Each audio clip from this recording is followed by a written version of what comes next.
Bienvenue à tous, ravi de vous retrouver pour ce nouveau numéro de Paris-Saclay TV. C'est la rentrée pour nous, pour vous et pour tous les étudiants de Paris-Saclay. Nous sommes à l'Estaca, cette grande école d'ingénieurs s'est installée à Montigny-le-Bretonneux. Elle se mobilise pour que les jeunes filles soient de plus en plus nombreuses à se lancer dans des carrières scientifiques. Nous verrons comment. À suivre aussi ce coup de projecteur sur le chantier de l'ENSAE Paris Tech. L'École nationale de la statistique et de l'administration économique doit déménager à Palaiseau, dans le quartier de l'École polytechnique. Nous allons découvrir ensemble ce bâtiment, ou plutôt ce projet architectural. Ces chercheurs, ces chercheuses pourront prétendre à une bourse du Conseil européen de la recherche. Cette institution soutient les meilleurs scientifiques indépendants.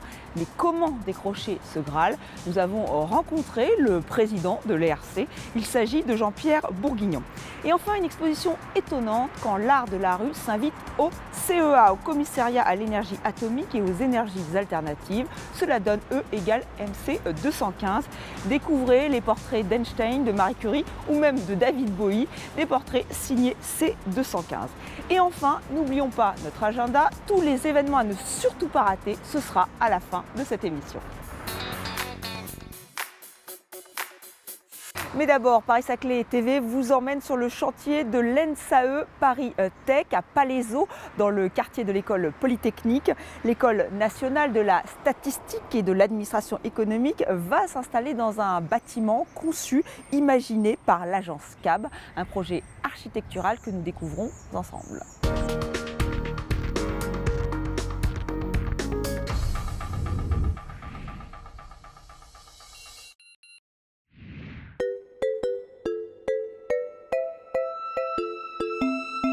On se trouve ici devant le chantier de l'ENSAE Paris Tech. Nos locaux actuels sont situés à Malakoff et donc nous allons déménager dans un an sur le plateau de Saclay. Ce bâtiment, il nous permettra d'accueillir davantage d'étudiants, environ 700-800 étudiants contre 500 actuellement, des enseignants-chercheurs et donc d'être au sein du plateau de Saclay un pôle pour l'économie, la sociologie, les sciences sociales et les sciences des données. L'origine du projet, c'est un concours d'architecture qui a eu lieu en 2011. Donc avec mes associés Bita Azimi et Marc Bottino, nous avons gagné ce concours. C'est un bâtiment qui fait 16 000 m², donc sur un rez-de-chaussée 4 niveaux. Donc c'était à la fois de créer un petit vide clos d'un cloître, c'est d'ailleurs ce qui plaît beaucoup aux chercheurs, et puis d'avoir un bâtiment aussi qui s'ouvre totalement sur le paysage, c'est-à-dire qu'en fait, en gros, toutes les façades sont vitrées à 100%. Nous, ce qui nous intéressait, c'était à la fois de mettre en dialogue le bâtiment par sa structure, qui est une exostructure métallique, en résonance avec les arbres, avec le bois, avec les troncs, avec la nature. Et puis aussi donc de rendre ce bâtiment extrêmement flexible, c'est-à-dire aussi de penser à peut-être dans une vingtaine d'années ou avant ou plus tard, que ce bâtiment pourrait se transformer. Paris-Saclay, c'est pour nous un espace de partenariat quasiment sans équivalent en France. Le déménagement va clairement nous permettre de nous rapprocher de nos partenaires, que sont l'École polytechnique, HEC, l'École normale supérieure de Cachan, l'Université Paris-Sud et les organismes de recherche, les autres établissements qui sont sur le plateau déjà ou qui ont vocation à y déménager dans les prochaines années. Ce nouveau bâtiment accueillera 875 étudiants. D'autres grandes écoles se sont déjà installées. C'est le cas de l'Estaca qui vient tout juste d'emménager à Montigny-le-Bretonneux. Une école qui se mobilise pour que les jeunes filles soient de plus en plus nombreuses à se lancer dans des carrières scientifiques. Elles sont encore un peu trop timides, il faut donc les sensibiliser.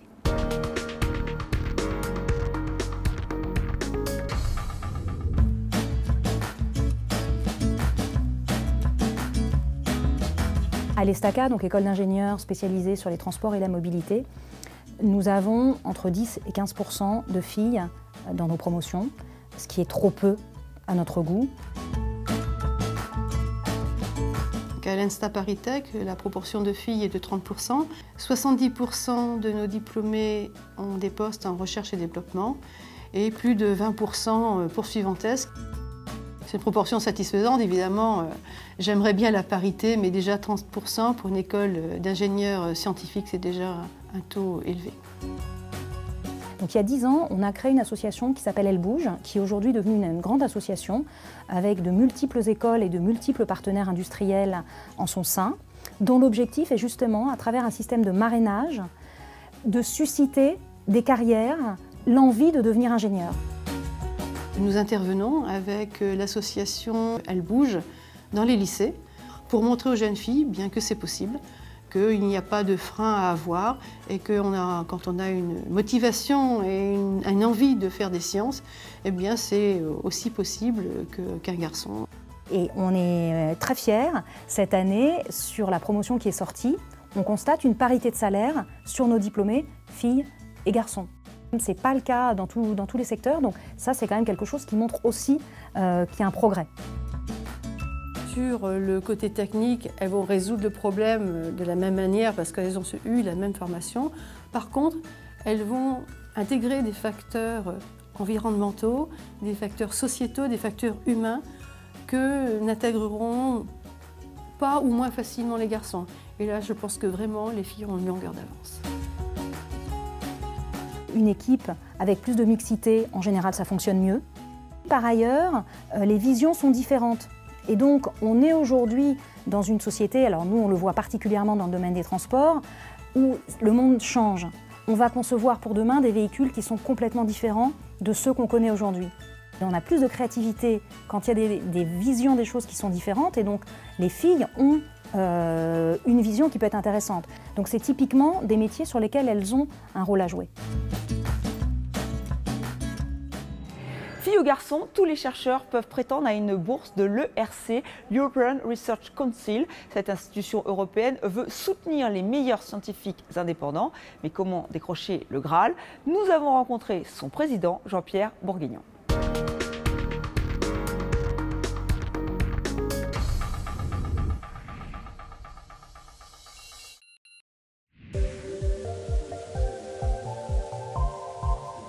Le Conseil européen de la recherche fait partie intégrante du premier pilier excellence scientifique du nouveau programme de recherche et d'innovation de la Commission européenne, Horizon 2020. Le Conseil européen de la recherche a comme principale activité de soutenir les carrières de chercheurs indépendants excellents dans tous les domaines scientifiques. Il fut institué officiellement le 27 février 2007, il est autonome depuis 2009, son président est Jean-Pierre Bourguignon. L'objectif est d'identifier les meilleures idées et de retenir les meilleurs cerveaux en Europe en leur conférant un statut et une visibilité tout en attirant des talents étrangers. Le jury est international et constitué de scientifiques, il est très sélectif, enjeu fort en matière d'excellence et de budget. L'ERC propose 3 types de bourses. Starting Grant, subvention destinée aux jeunes chercheurs de toute nationalité possédant entre 2 ans et 7 ans d'expérience depuis l'obtention de leur doctorat avec un parcours scientifique très prometteur. Consolidator Grant, subvention destinée aux chercheurs de toute nationalité possédant entre 7 ans et 12 ans d'expérience depuis l'obtention de leur doctorat. Et enfin, Advance Grant, sans limite d'âge, elle concerne tous les domaines scientifiques de l'ingénierie et du monde universitaire. La France a le meilleur taux de succès aux ERC, 674 grants y ont été attribués pour 1,3 milliard d'euros. Les ERC sont vraiment un emblème de la qualité scientifique d'une institution. Aujourd'hui, si on regarde le périmètre de Paris-Saclay, il y a un petit peu plus de 100 lauréats ERC sur les 7 premières années de l'ERC. Donc notre espoir, c'est que dans les 5 à 10 ans qui viennent, cet indicateur, cette marque de succès que sont les ERC, augmente progressivement dans notre périmètre de l'Université Paris-Saclay. Je suis toujours très content d'aller sur le terrain, de rencontrer des lauréats de l'ERC parce que c'est toujours important d'être confronté à la diversité des pratiques de la recherche. Donc là, l'ENRA, pour la première fois, recevait un lauréat de l'ERC, donc c'était une occasion pour l'institution de célébrer d'une certaine façon, mais aussi pour moi de voir qu'un organisme finalisé comme l'ENRA a tout à fait sa place pour recevoir des lauréats de l'ERC, parce qu'il intègre de la science jusqu'à des produits technologiques. Et maintenant, une exposition inédite quand l'art de la rue s'invite au CEA, le commissariat à l'énergie atomique et aux énergies alternatives. Ça donne E égale MC 215. C215, c'est le nom du graffeur qui a pu investir les lieux avec ses pochoirs. Il signe des portraits étonnants de Marie Curie, d'Albert Einstein. Il raconte la science à sa manière. Regardez.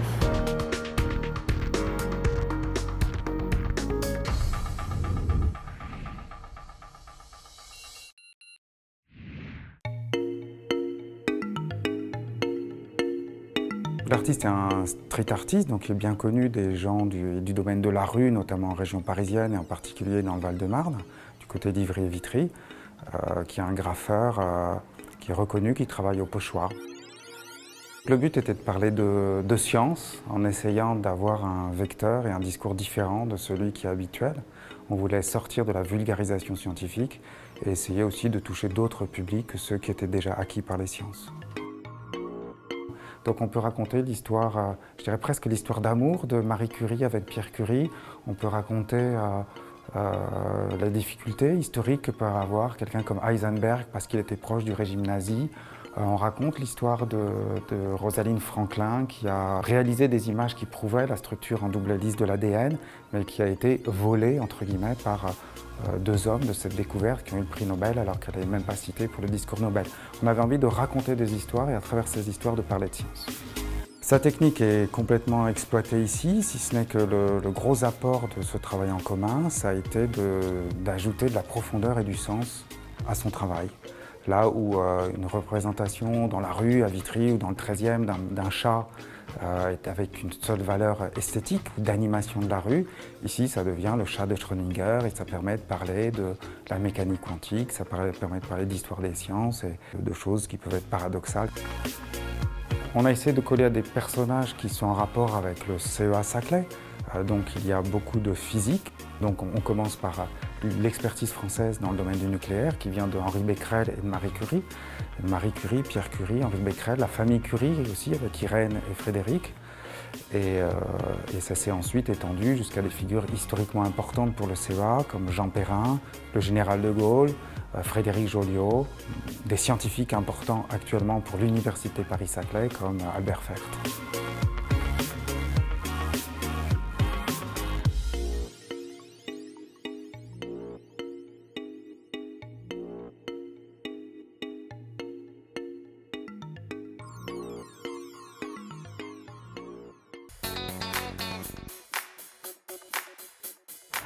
Une rentrée qui se présente bien donc à Paris-Saclay. Place maintenant à l'agenda. Lundi 28 et mardi 29 septembre, vous avez pu découvrir les projets de Cairo et d'EDF avec les comités de suivi des chantiers du quartier de Moulon et celui de l'école polytechnique.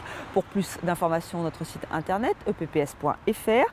Un rendez-vous à ne pas rater, le 1er octobre, les établissements invitent les étudiants et l'ensemble du personnel à une après-midi festive, une demi-journée de rencontres, d'animation et d'échanges. Et enfin, le 12 novembre, une conférence TEDx Technology Entertainment Design se tiendra à Orsay. L'objectif, là aussi, est de croiser les idées, de confronter les points de vue, les différents domaines. Un seul mot d'ordre, innover, c'est passionnant. Je vous invite vraiment à y aller, c'est le 12 novembre. Voilà, c'est la fin de cette émission, déjà la fin. On se retrouve très vite pour un nouveau numéro de Paris-Saclay TV. Mais d'ici là, toutes les informations sont sur notre site epps.fr. Merci.